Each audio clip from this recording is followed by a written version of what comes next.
오늘 우리 함께 나누실 하나님의 말씀은 골로새서 1장 9절부터 14절까지 말씀을 봉독해 드리겠습니다. 이로써 우리도 듣던 날부터 너희를 위하여 기도하기를 그치지 아니하고 구하노니 너희로 하여금 모든 신령한 지혜와 총명에 하나님의 뜻을 아는 것으로 채우게 하시고 주께 합당하게 행하여 범사에 기쁘시게 하고 모든 선한 일에 열매를 맺게 하시며 하나님을 아는 것에 자라게 하시고 그의 영광의 힘을 따라 모든 능력으로 능하게 하시며 기쁨으로 모든 견딤과 오래 참음에 이르게 하시고 우리로 하여금 빛 가운데서 성도의 기업의 부분을 얻기에 합당하게 하신 아버지께 감사하게 하시기를 원하노라. 그가 우리를 흑암의 권세에서 건져내사 그의 사랑의 아들의 나라로 옮기셨으니 그 아들 안에서 우리가 속량 곧 죄 사함을 얻었도다. 아멘. 할렐루야. 좋으신 하나님을 찬양합니다. 한 주간 동안 평안하셨습니까? 3월 세 달을 주신 하나님 앞에 감사를 드리기 원합니다. 귀하게 주신 이 시간들을 하나님께서 복 주시는 아름다운 시간, 열매 맺는 시간들로 꽉꽉 채우며 살아가시는 행복한 삶 다 되시기를 주의 이름으로 축복합니다. 2층에 계신 분들도 축복합니다. 2층에도 많은 성도님들이 앉아 계셨어요. 제가 시선이 때로 위로 갔다가 아래로 들어갔다가 하지만은 말씀에 잘 집중하시고 은혜 받는 시간 되시기 바랍니다. 오늘은 또 3월 1일입니다. 3월 1일 하면 생각나는 3.1절이 있죠. 한국의 청소년들 가운데는 3.1절을 적어놓고 읽어보라 그러면 3.1절이 뭡니까? 이렇게 묻는다 그럽니다. 3.1절이 뭡니까? 3월 1일 1919년 3월 1일에 만세운동이 있었던 것을 기념하는 날이지 않습니까? 1910년에 조선은 일본에 합방이 되었습니다. 나라를 빼앗겼습니다. 통치권을 빼앗기고 군대가 해산되고 조선의 국왕에 충성하던 백성들은 일본의 천황에게 절해야 되는 그런 백성들로서 나라가 망해버렸습니다. 비즈니스를 하나 하시다가 사업을 접으셔도 얼마나 마음이 아픕니까?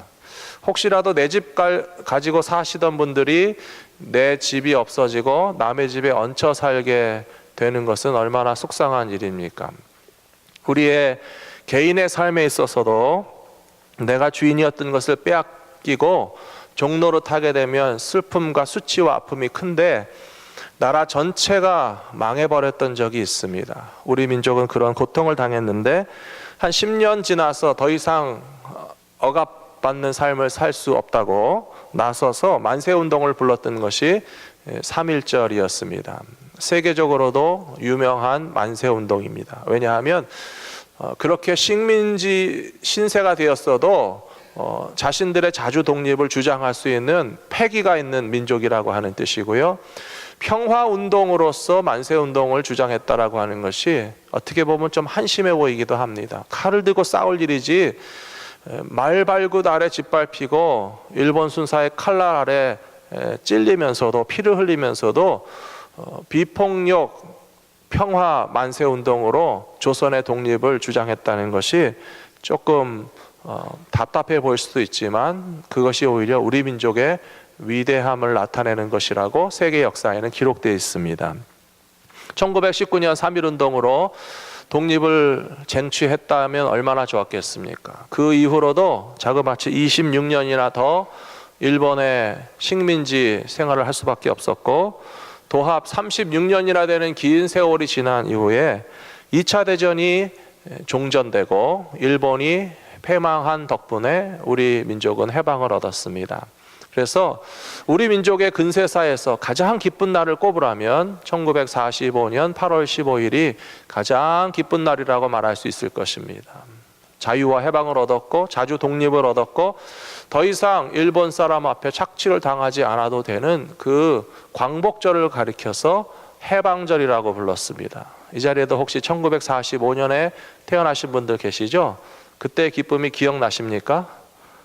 기억 안 나시죠? 그때 태어나셔서 비록 기억은 나지 않으시지만 1945년에 태어나신 분들을 해방둥이라고 부르고 민족의 해방되던 해에 태어나신 분들 그 부모들과 조상들과 독립운동에 헌신하셨던 분들 덕분에 우리는 자유를 누리고 있습니다. 오늘 3월 1일 설교하면서 우리 나라의 역사를 이렇게 길게 설명드리는 이유는 다른 데 있지 않고, 우리 민족이 식민지에서 자유와 해방을 얻은 것도 크게 기뻐할 일이지만, 모든 사람들이 얽매여 있는 죄의 짐에서 죄로 말미암아 종노릇하던 우리들을 자유하게 하신 예수님의 십자가의 복음은 얼마나 기쁜 소식인가 하는 것을 설명드리기 위해서 오늘 3.1절 이야기를 설명드렸습니다. 3월 한 달 동안 사순절을 지나면서 저는 복음에 관한 말씀을 함께 나누려고 합니다. 예수 믿는 사람들은 복음에 대해서 너무나 잘 아시죠? 오늘 아까 우리 이길재 집사님도 복음을 전합시다 라고 권고하셨고, 복음에 관한 찬송을 잘 불러주셨어요. 은혜 받았습니다. 근데 막상 우리가 복음을 설명하려고 나서면 복음을 아는데 어디서부터 어디까지 설명해야 될지 몰라서 당황할 때가 많이 있습니다. 쉬운 말로 예수 믿으세요라고 전하는 것이 가장 쉬운 방법이기는 합니다. 우리가 복음을 더 담대하게, 정확하고 분명하게, 또 확신에 차서 우리가 가진 복음은 진리고, 우리가 믿는 복음에는 능력이 있고, 우리가 예수를 믿기 때문에 정말로 기쁘다라고 하는 것을 설명하실 수 있도록 사순절 예수님의 십자가 보혈에 관해서 묵상하면서 복음에 관한 말씀을 나누기 원합니다. 설교 제목이 복음의 기쁜 소식입니다. 첫 번째로, 복음이 기쁜 이유는 우리의 죄의 짐을 벗겨주셨기 때문에 그렇습니다. 골로새서 1장 13절과 14절에 보시면, 그가 우리를 흑암의 권세에서 건져내사 그의 사랑의 아들의 나라로 옮기셨으니 그 아들 안에서 우리가 속량 곧 죄사함을 얻었도다 라고 기록되어 있습니다. 예수님이 십자가 위에서 우리를 위하여 대신 죽지 않으셨으면 우리는 아직도 어디에 살고 있었겠습니까? 흑암의 권세 아래서 살고 있었을 것입니다. 13절을 보여주십시오. 13절에 보시면, 그가 우리를 흑암의 권세에서 건져내사. 혹시 아직도 조선이 독립 안 된 걸로 착각하고 사시는 분들 계십니까? 일본 천황에게 절하지 마십시오. 이미 70년 전이 아니고 70년 전 맞죠? 1945년에 조선이 해방됐습니다. 그런데 아직까지도 우리가 절해야 될 주인이 누군지 모르고, 우리의 왕이 누군지 모르고, 아직도 우리가 죄의 종이 되어서 죄의 권세 아래 굴복하고 흑암의 권세 아래 사시는 분들이 한 분도 없으시기를 간절히 부탁드립니다. 그의 사랑의 아들의 나라로 우리의 국적이 변경되었고, 우리가 어느 권세 아래 있는가 하면 어둠에 속한 자식이 아니고 빛과 생명 되시는 하나님의 아들로서 예수 그리스도의 나라에 이미 들어가게 된 줄로 믿습니다. 믿으십니까? 잘 못 믿는 분들이 꼭 믿으시게 되기를 부탁드립니다. 그 아들 안에서 우리가 속량 곧 죄사함을 얻었도다 라고 14절에 되어 있습니다. 속량이라고 하는 것은 값을 주고 산다는 것입니다. 종살이 하던 분들이 노비 문서를 없애려면 값을 치러야 됩니다. 미국의 흑인 노예 제도가 있었는데, 아프리카에서 돈을 주고 끌려온 흑인 노예들이 해방되기 위해서는 몸값을 치러야 됐습니다. 그래서 그 노예의 몸값에 해당되는 돈을 주고 자유함을 얻는 것과 마찬가지로, 죄 때문에 빚을 지고 죄의 종노릇 하던 우리들이 치러야 할 그 죄에 대한 대가를 예수 그리스도께서 십자가 위에서 대신 치러 주셨기 때문에 우리는 이미 paid off 된 존재입니다. 값을 다 치렀습니다. 빚진 자가 아닙니다. 예수님께서 우리의 생명값을 예수님의 생명으로 대신 주시고 우리에게 자유와 해방을 주셨기 때문에 구원의 기쁨을 누릴 수 있는 자격을 갖추고 있다 하는 사실을 확실히 믿으시기 바랍니다. 사랑하는 성도 여러분, 예수님의 십자가 복음이 없이는 우리가 흑암의 권세 아래 놓여있다라고 하는 것이 얼마나 불행한 일인지 모릅니다. 아담, 하와 이후로 모든 인류에게 죄의 짐이 있었습니다. 아담과 하와를 하나님이 직접 만드셨는데 그들이 처음부터 끝까지 하나님 창조하신 그 아름다움과 거룩함을 지킬 수 있었으면 얼마나 좋았겠습니까? 그런데 아담과 하와는 lost paradise, 낙원에서부터 쫓겨났습니다. 더 이상 에덴 동산에 남아있을 수 없는 불순종하고 거역하고 하나님 앞에 범죄한 인간들이 되었습니다. 아담과 하와 사이에 태어난 카인과 아벨이라고 하는 두 아들이 있었습니다. 최초의 부모에게 태어난 최초의 아들들이 깨끗하고 순결하고 거룩하게만 살았더라면 참 인류가 행복하고 아름다웠을 것입니다. 그런데 카인과 아벨은 형제 살인의 가해자가 되고 피해자가 되었습니다. 형이 죽이고 동생이 죽임을 당하는 그 비참한 죄의 연결고리가 최초의 가정에서도 일어났던 비극이었습니다. 카인이라고 하는 사람이 도망을 가면서 하나님 앞에 호소합니다. 내가 죄 지은 게 맞지만 내 죄를 내가 죄값을 치르고 싶지 않으니 살인자의 멍에를 메고 또 다른 사람에게 피해를 당하지 않도록 나를 지켜주소서 뻔뻔스러운 주장을 했습니다. 하나님은 이상하게도 카인에게 표시를 해주셨습니다. 살인자가 맞다. 하지만 살인자라고 해서 살인하는 것은 옳지 않다 라고 하는 그런 멍에를 카인에게는 붙여주셨습니다. 하지만 카인의 마음이 자유로웠겠습니까? 나는 동생을 죽인 사람이다. 나는 사람을 죽인 사람이다. 평생토록 죄의 짐에 눌려서 자유함을 누리지 못하고 살았을 것입니다. 사랑하는 성도 여러분, 죄의 무게를 벗게 되는 것은 얼마나 기쁜 일인지 모릅니다. 성경에 보시면 수없이 많은 죄인들에 관한 이야기가 나옵니다. 사도 바울도 말하자면 살인자였습니다. 그는 직접적으로 자기의 친형제를 돌로 쳐서 죽인 일은 없지만 스데반이라고 하는 신실한 예수 그리스도의 제자를 돌로 쳐서 죽이는 일에 앞장섰고, 사도 바울의 마음 가운데는 그것이 늘 짐이었습니다. 스데반을 돌로 쳐서 죽인 그 살인자의 책임이 나에게도 있다라고 하는 죄책감과 마음에 부끄러운 그런 상처가 있었지만, 늘 자기 자신이 죄인 중에 괴수라고 겸손하게 고백하고 회개하면서 나로 하여금 살인자의 멍에를 메고 카인처럼 또 다른 살해를 당하지 않게 나를 보호해달라고 회피하고 도망하는 것이 아니요, 사도 바울의 어깨에 짊어졌던 살인자의 멍에는 예수 그리스도께서 십자가 위에서 용서하심으로 자유함을 얻게 된 줄로 믿으시기 바랍니다. 사랑하는 성도 여러분, 내 죄값을 피하고 숨기고 가리기 위해서 도망간다고 우리가 죄의 짐에서 벗어날 수 있는 것이 아닙니다. 우리 몸에 붙어있는 그림자를 보십시오. 윤동주 시인의 시에도 그런 얘기가 나오는 것 같아요. 아무리 빨리 도망가도 내 몸에 붙어있는 그림자를 떼어낼 수는 없다. 우리 몸에 붙어있는 죄의 그림자를 벗겨주시는 분은 참 빛이 되시는 예수 그리스도만이 우리의 죄를 용서하시고 대신 값을 치러주심으로 우리를 자유케 하시는 것을 믿으시기 바랍니다. 그러므로 복음이 주시는 기쁨 중에 최고의 기쁨은 죄의 짐을 벗겨주시는 기쁨입니다. 두 번째로 오늘 골로새서 말씀 보시면 하나님은 우리를 용서하실 뿐만 아니라 우리를 통하여서 아름다운 열매를 맺게 하시는 기회를 주셨다 하는 뜻을 깨달으셔야 됩니다. 골로새서 1장 9절과 10절 말씀을 같이 읽겠습니다. 이로써 우리도 듣던 날부터 너희를 위하여 기도하기를 그치지 아니하고 구하노니 너희로 하여금 모든 신령한 지혜와 총명에 하나님의 뜻을 아는 것으로 채우게 하시고 주께 합당하게 행하여 범사에 기쁘시게 하고 모든 선한 일에 열매를 맺게 하시며 하나님을 아는 것에 자라게 하시고. 아멘. 사도 바울이 골로새 교회 성도들에게 편지하면서 여러분들이 참 똑똑하고 총명하고 지혜가 있으신데 그 신령한 지혜와 총명 가운데 하나님의 뜻을 아는 것으로 채워지기를 원한다라고 기도하고 있습니다. 오늘 우리 시대는 참 똑똑한 세대입니다. 과거보다 지식이 많고 경험이 많고 아는 것이 많습니다. 어린 자녀들과 꼬마들을 보면 얼마나 아는 게 많은지 모릅니다. 어른들보다 더 똑똑한 것 같습니다. 근데 그 똑똑함 가운데 하나님의 뜻을 아는 지혜가 채워지지 않으면 다 소용이 없는 헛똑똑이 될 수밖에 없습니다.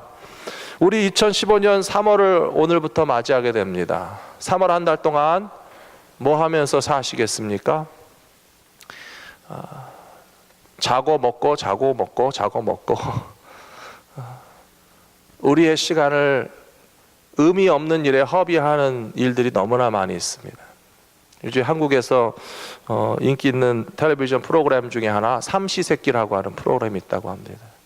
남자들이 어디 시골이나 어촌 마을에 가서 식재료를 구해서 요리도 하고 설거지도 하고 한 끼 먹고 나면 또 한 끼 만들어 먹고 한 끼 먹고 나면 또 한 끼 만들어 먹고 남자들이 요리를 한다고 뭐 기특하다고 멋있다고 그러시는데요. 제가 그 프로그램을 보니까 참 우리 인생이 한심하다는 생각이 듭니다. 하루 3끼 먹기 위해서 우리가 존재하는 겁니까?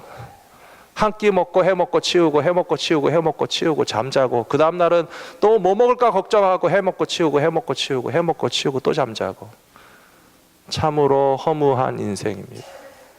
그거보다 더 불쌍한 인생도 있습니다. 미워하고 싸우고 다투고 상처 주면서 우리의 인생을 가지고 남들에게 피해를 끼치면서 사는 인생은 더 불쌍한 인생이고 남한테 피해는 안 주는데 나는 그냥 삼시세끼 먹기 위해서 산다. 그것도 참 의미 없는 인생입니다. 여러분들의 신령한 지혜와 총명 가운데 하나님의 뜻을 아는 지혜로 충만하시기를 축원합니다. 하나님은 죄인들을 용서하시고 그 죄의 짐을 벗겨주셨을 뿐만 아니라 더욱 놀라운 것은 우리들이 선한 열매를 맺을 수 있는 기회를 주신다라고 하는 것입니다. 사도 바울이 스데반 집사를 죽인 죄인의 멍에를 벗게 된 것으로서 끝나지 않았습니다. 사도 바울을 복음의 사도로 삼으셔서 땅 끝까지 이르러 나라와 민족들 가운데 다니면서 나와 같은 죄인도 그리스도의 십자가 보혈로 용서함을 받았는데 여러분들도 더 이상 죄의 짐을 지고 살아가지 말고 우리의 죄값을 대신 치러주시는 예수님을 구원의 주님으로 믿고 복음의 열매를 맺으며 살아갑시다. 복음 전하면서 살 수 있으니까 얼마나 기쁩니까? 사랑하는 성도 여러분, 복음의 기쁨은 죄의 짐을 벗는 것으로 끝나지 않고 그것은 시작입니다. 우리를 통하여서 선한 열매를 맺을 수 있는 기회를 주시는 하나님의 뜻을 깨닫고 살아가면서 3월 1일도 헛되이 보내지 마시고 3월 한 달도 허무하게 지내지 마시고 2015년도 삼시세끼 밥만 먹다가 갔다라고 후회하지 마시고 하나님의 뜻을 행하는 선한 일을 행하면서 기쁘게 살아가실 수 있는 믿음의 백성들이 다 되시기를 축원합니다. 이와 같은 복음의 능력을 가진 사도 바울이었기 때문에 핍박을 받아도 슬프지 않았습니다. 감옥에 갇혀도 그의 기쁨을 빼앗아갈 수가 없었습니다.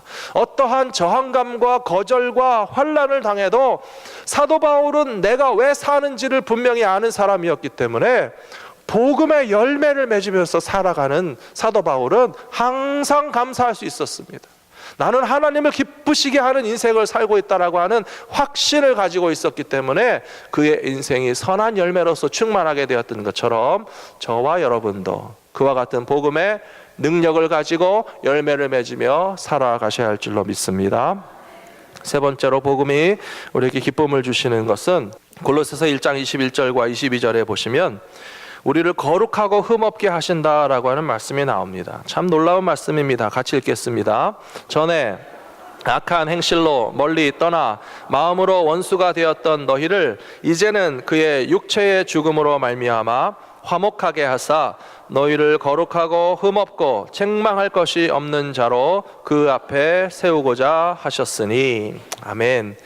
예, 우리 모두가 악한 행실로 말미암아 하나님에게서부터 멀어졌고 낙원에서부터 떨어졌고 하나님과 마음으로 영적으로 원수가 되었었는데 예수 그리스도의 십자가의 죽음으로 말미암아 하나님과 우리가 화목하게 되었습니다.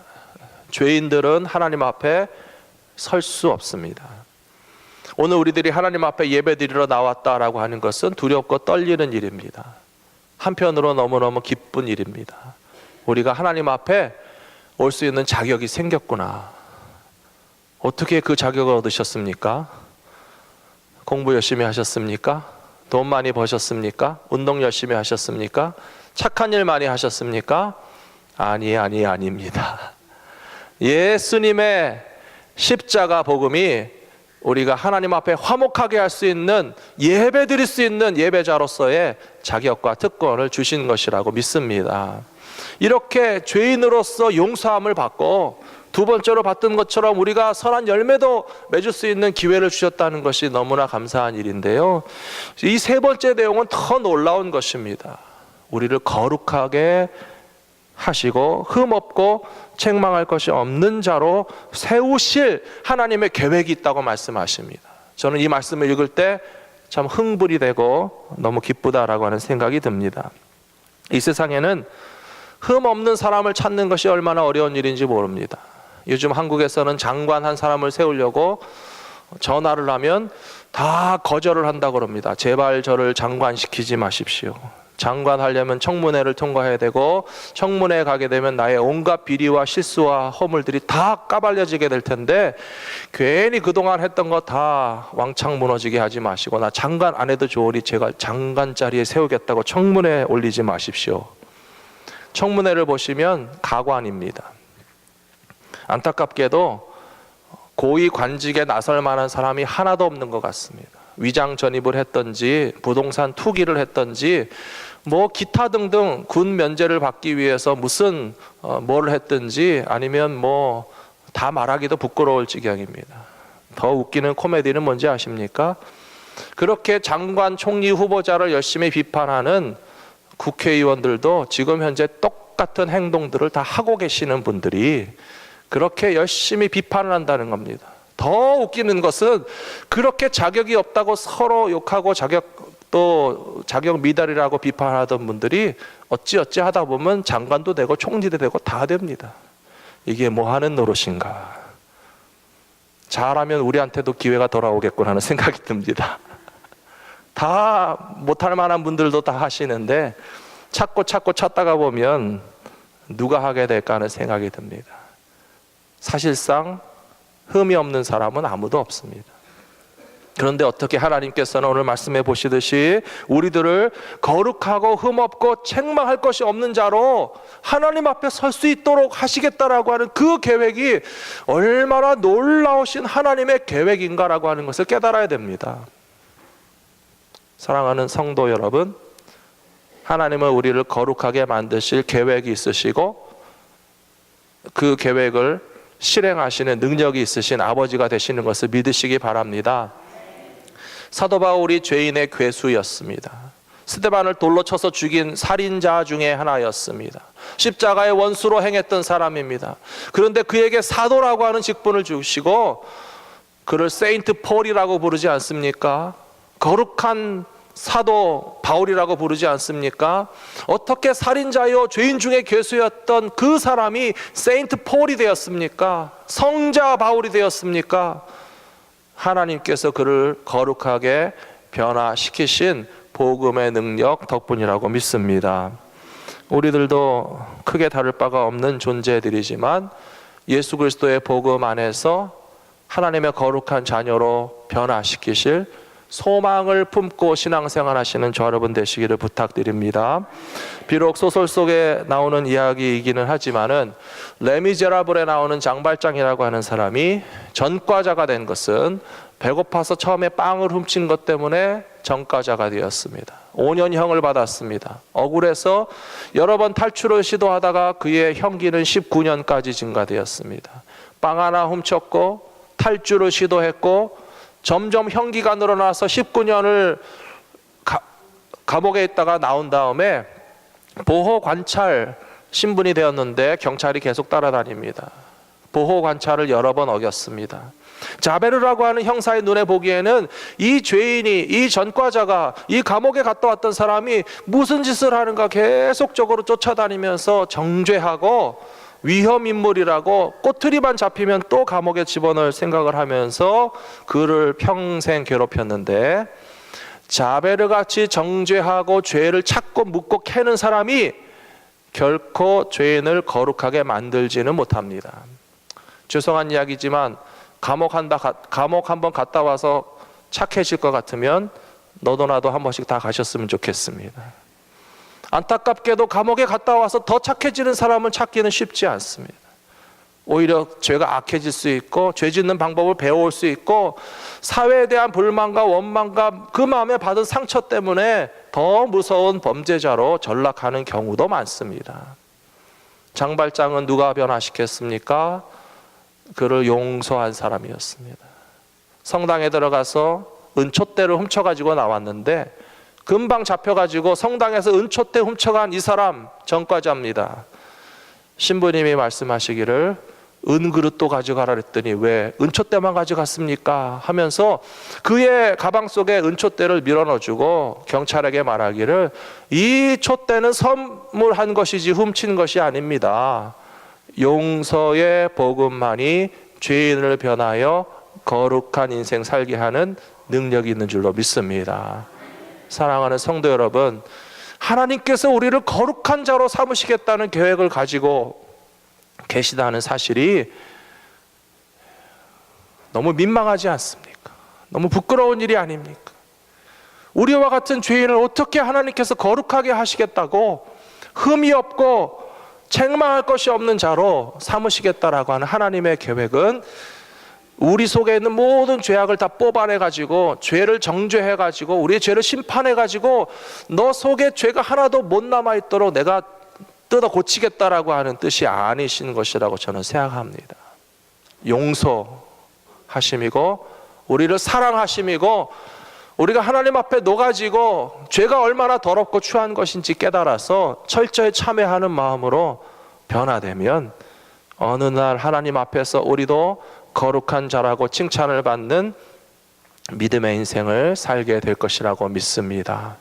사랑하는 성도 여러분, 저는 저의 설교 원고를 보시면 설교를 들으시는 회중들을 향해서 성도라고 항상 부르는 것을 알고 계실 겁니다. 들으셨을 겁니다.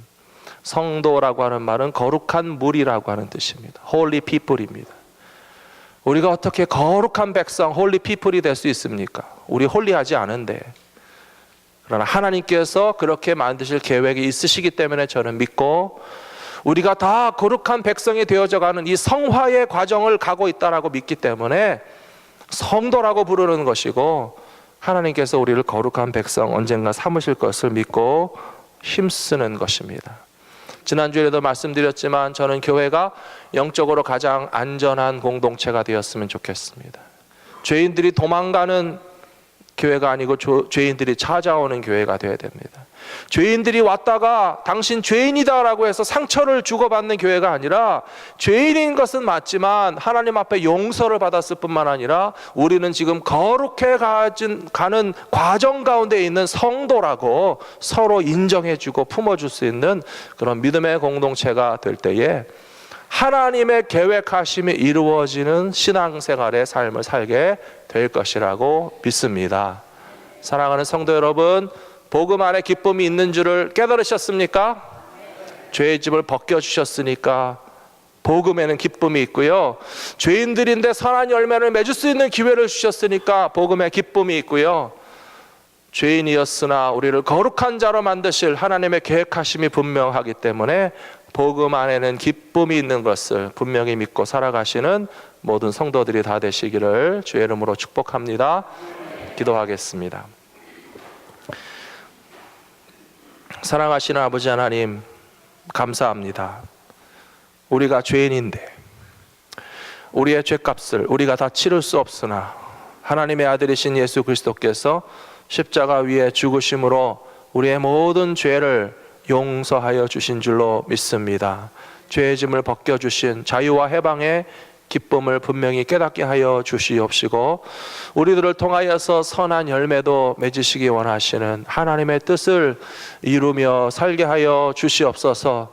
상처 주고 다투고 미워하면서 허비하는 인생 되지 말게 하여 주시옵시고 삼시세끼 밥 먹고 사는 세상의 헛된 일로만 우리의 소중한 인생의 시간들을 낭비하지 않게 하여 주시옵시고 복음의 귀한 소식을 전파하면서 생명의 열매를 맺는 기쁨의 삶을 살게 하여 주시옵소서.